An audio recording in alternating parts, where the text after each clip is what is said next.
ایک पुरानी हकायत है, किसी बादशाह ने कांच के नकली हीरे और असली हीरे एक थैली में डाले और ऐलान किया कि क्या कोई शख्स कांच के नकली हीरो को असली हीरो से अलग कर सकता है। बादशाह की शर्त थी, जो शख्स ये काम कर लेगा उसे वो दे दिया जाएगा जो वो मांगेगा। लेकिन थैली को हाथ लगाने के बाद नाकाम रहने वाले शख्स का सर काट दिया जाएगा। लोग महल की तरफ दौड़ पड़े, लेकिन कोई शख्स कामयाब ना हो सका। यूं इनाम के लालच में सर कटते रहे, लोग मरते रहे। कांच के नकली हीरे बनाने वाले ने इन हीरों को इस महारत से तराशा था कि उनको देखकर वाकई असल का गुमान होता था। यह ऐलान सुनकर एक अंधा फकीर भी शाही महल में हाजिर हो गया। बादशाह को सलाम किया और अर्ज किया, हुजूर, मैं असल हीरो को कांच के हीरो से अलग कर सकता हूं। बादशाह ने कहका लगा और कहा, यह काम तो आंखों वाले नहीं कर सके, तुम कैसे करोगे? क्यों कत्ल होना चाहते हो? लेकिन अंधा फकीर हर शर्त मानने के लिए तैयार था।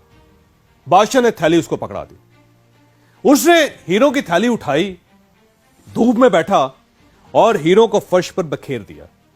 वो थोड़ी थोड़ी देर बाद हीरो को हाथ में पकड़ता था और फिर नीचे रख देता था। एक घंटे बाद वो बादशाह के सामने हाजिर हो गया। उसके एक हाथ में असली और दूसरे हाथ में कांच के नकली हीरे थे। शाही जोरियों ने दोनों हाथ के हीरे देखे और तस्दीक कर दी कि अंधा वाकई जीत गया। बादशाह बहुत हैरान हुआ कि जो काम आंखों वाले नहीं कर सके, वो काम एक नाबीना कैसे कर गया। बादशाह ने अंदर से दरियाफ्त किया, तुमने असली और नकली की पहचान कैसे की? अंधा बोला, हुजूर, ये तो बहुत ही आसान काम था। मैंने हीरो को धूप में रख दिया था। जो हीरा तपश से गर्म हो गया वो नकली था, और जो गर्मी बर्दाश्त कर गया और ठंडा रहा वो असली था। बादशाह ने अंधे के इल्म की तारीफ की और इनामो इकराम से नवाज कर रुखसत कर दिया। अच्छे और बुरे, असली और जाली शख्स में भी यही फर्क होता है। जो शख्स जिंदगी की तपश सह जाए, बर्दाश्त कर जाए हालात को, वो असल होता है। आप जब तक अपनी बर्दाश्त नहीं बढ़ाते, आप यकीन करें कि उस वक्त तक जिंदगी में आप आगे नहीं बढ़ते। इशफाक अहमद साहब फरमाया करते थे, जिस तरह चाय की अच्छी पत्ती का अंदाजा गर्म पानी में गिरने के बाद होता है, बिल्कुल उसी तरह अच्छे इंसान का पता मुश्किल हालात के दौरान होता है। यह जितना बर्दाश्त करता जाता है, यह उतना ही अच्छा होता चला जाता है। मैंने किसी किताब में टॉल्स्टॉय का एक वाकया पढ़ा था। वो दुनिया का मशहूर तरीन राइटर था, पूरा रशिया उसका फैन था।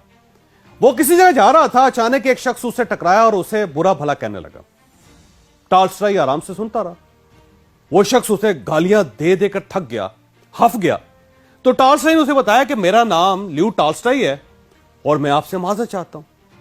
उस शख्स का मुंह खुले का खुला रह गया और वो उसका हाथ चूमकर बोला, जनाब, मैं तो आपका बहुत बड़ा फैन हूं, आपने मुझे अपना तारुफ पहले क्यों नहीं करवाया था?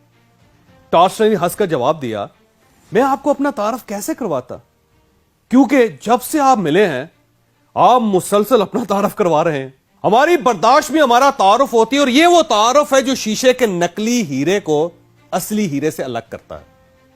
आप अगर थोड़ी सी तपश, हालात की मामूली सी गर्मी से तप जाते हैं, आपको मामूली से मसाइल, थोड़ी सी परेशानियां अंदर से हला कर रख देती हैं, आप लेट जाते हैं, आप छोटी छोटी बातों पर लड़ना शुरू कर देते हैं, तो आप फिर नकली हीरे हैं। आप फिर अशरफुल मखलूकात के स्टेटस पर पूरे नहीं उतरते। और आप अगर हालात, मुश्किलात, मुसीबतों और फिक्रों के गर्म सूरजों के बावजूद ठंडे रहते हैं, आप अगर पिघलते नहीं हैं, तो फिर आप असली हीरे हैं। आप फिर इंसान कहलाने के काबिल हैं।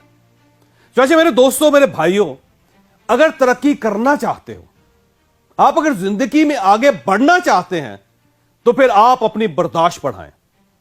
आप फिर लोगों और हालात को बर्दाश्त करना सीखें। आप बाहर की गर्मी को अपने अंदर के इंसान तक ना जाने दें। आप यकीन करें, आप दूर तक जाएंगे और कोई शख्स आपका रास्ता नहीं रोक सकेगा। और आप यह भी याद रखिए, आप में अगर बर्दाश्त नहीं है, तो आप फिर तरक्की नहीं कर सकते, वो आप कुछ भी कर लें।